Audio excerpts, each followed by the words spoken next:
Olá a todos, me chamo Diatrine Soares. Vou estar explicando um pouco sobre as plantas cultivadas na Unidade Curricular de Foragicultura, sexto semestre de Agronomia. Docente Anderson Zwirtz.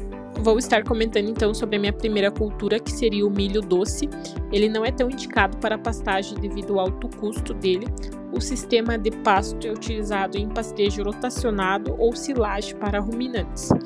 O manejo adequado do pastejo inicia quando as plantas têm cerca de 60 a 80 centímetros de altura. O período da colheita do milho doce é mais longo, iniciando cerca de 20 a 28 dias após o florescimento. Vamos começar então pela morfologia dessa forageira. Ela é formada por raízes fasciculadas superficiais, responsável pela absorção de nutrientes que sustentam a planta. Por caule, como ereto, cilíndrico, com nós e entrenós bem definidos. Suas folhas são longas, alternadas, lanceoladas e com nervuras paralelas. Também é formada por espiga, rica em açúcar, principalmente sacarose e glicose. A semente prefere solos férteis, não tão profundo e bem drenado. O pH é entre 5,6 a 6,5. É sensível à acidez elevada, por isso recomenda-se a calagem antes do plantio. A adubação também é rica em nitrogênio, fósforo e potássio, principalmente no início do desenvolvimento da planta. Após o pastejo, o período de repouso ideal é de 25 a 35 dias, dependendo da umidade do solo e da taxa de rebrote.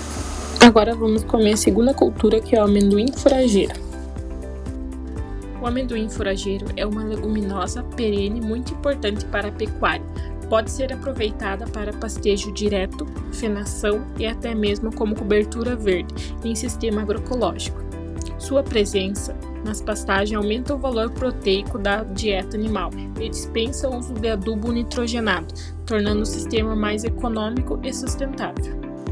Tem hábito rasteiro com caule que cresce rente ao solo. Suas folhas são compostas por 4 folíolos de cor verde intensa e suas flores amarelas nascem próximos ao chão. O sistema radicular é profundo e vigoroso, o que garante a resistência a períodos de seca. O ideal de repouso entre pastejo é de 25 a 35 dias. O amendoim forageiro prefere solos bem drenados, férteis, com pH entre 5,5 e 6,5. Ele diferencia as pastagens, melhora o solo e aumenta a eficiência produtiva da pecuária. Além de contribuir para a sustentabilidade do ambiente, ele oferece alimento de alta qualidade para os animais, que reduz o custo de produção. Ele possui um sistema radicular profundo, vigoroso e bem ramificado. As raízes dele, tanto na vertical quanto na horizontal, formam uma malha densa que ajuda a fixar nitrogênio e contra a erosão. Ela é uma excelente leguminosa para pastejo direto, especialmente quando for consorciada com gramíneas. O manejo dela precisa ser cuidadosamente, evitar o rebaixamento excessivo da vegetação, ideal manter a altura da pastagem entre 15 a 25 centímetros, permitindo que a folha permaneça ativa para o rebrote.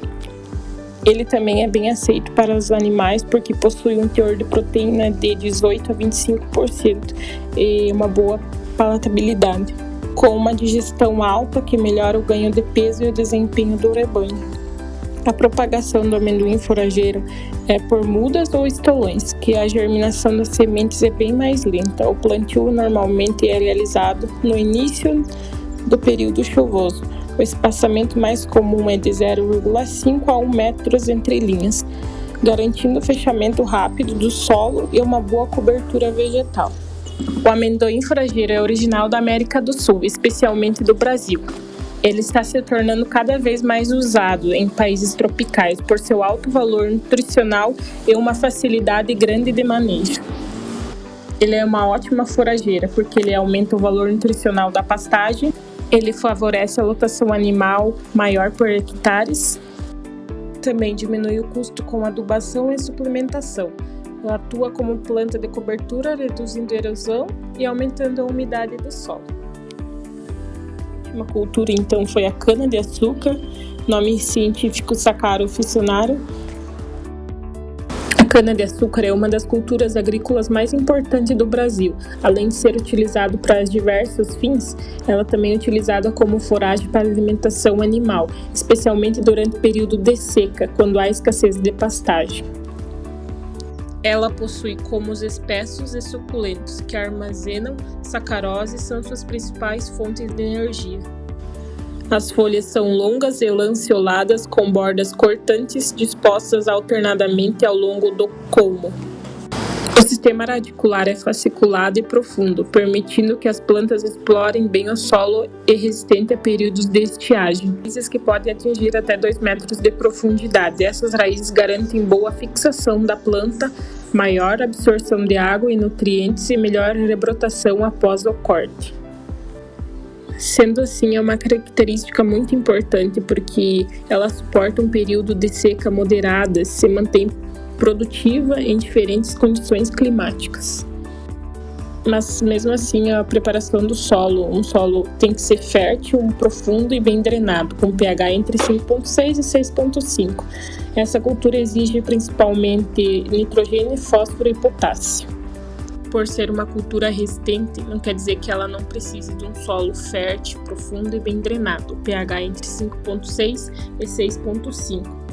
Evite o plantio em solos muito arenosos, que dificultam a retenção de água, e em solos encharcados, que prejudicam o desenvolvimento das raízes delas.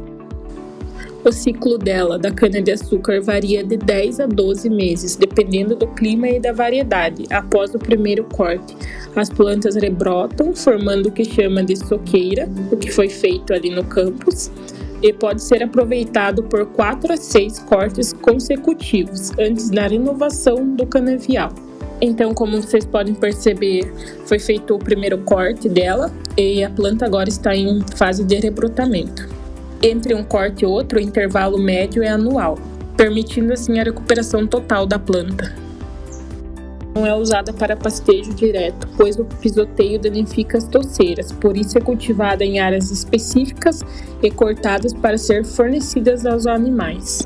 Em muitas propriedades, ela faz parte do sistema integrado de produção, garantindo foragem durante todo o ano, equilibrando o uso de pastagens naturais que tem na propriedade.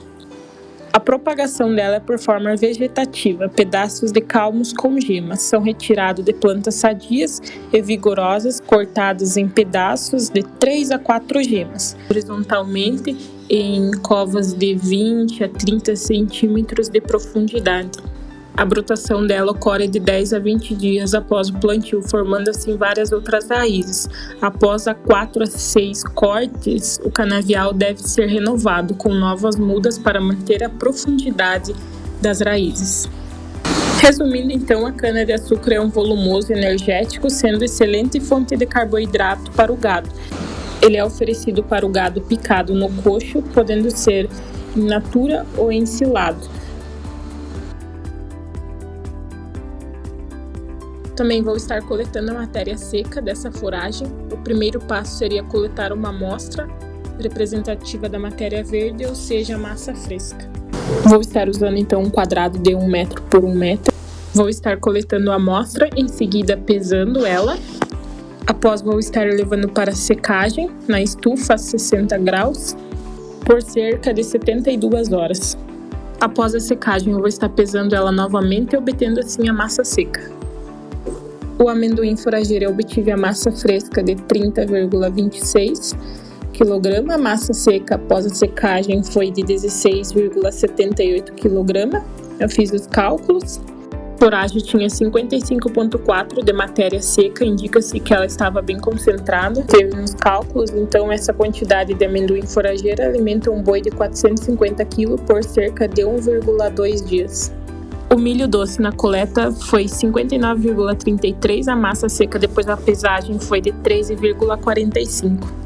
Após a pesagem, o cálculo da matéria seca ficou 22,7%, que é o valor ideal para esse tipo de foragem.